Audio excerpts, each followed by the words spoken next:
ಒಂದು ಪ್ರವಾಸ ಮಾಡಬೇಕಾದ್ರೆ ಕಬ್ಬು ಬೆಳೆದಂತ ರೈತರುಗಳ ಹೊಲದಲ್ಲಿ ಕಬ್ಬು ಒಣಗಿ ನಿಂತಿತ್ತು. ಕಾರ್ಖಾನೆ ಮಾಲೀಕರು ಖರೀದಿ ಮಾಡಿರಲಿಲ್ಲ.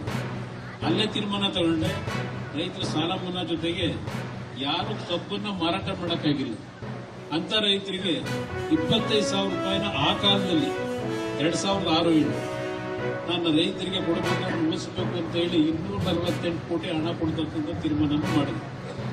ಆ ಸಾಲ ಮನ್ನಾ ಮಾಡಬೇಕಾದ್ರೂ ಹಲವಾರು ಸಮಸ್ಯೆಗಳಿತ್ತು ಅವತ್ತು ಸಹ.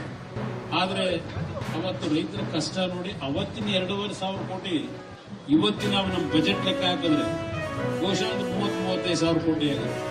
ಆ ಕಾಲದಲ್ಲಿ ಬಜೆಟ್ ಇದ್ದಿದ್ದು ಒಂದು ವರ್ಷಕ್ಕೆ ಸರ್ಕಾರದ ಖರ್ಚು ಮಾಡ್ತಾ ಇದ್ದಿದ್ದು ನಾವು 34,000 ಕೋಟಿ ನಾನು ಮುಖ್ಯಮಂತ್ರಿ ಇದ್ದಾಗ.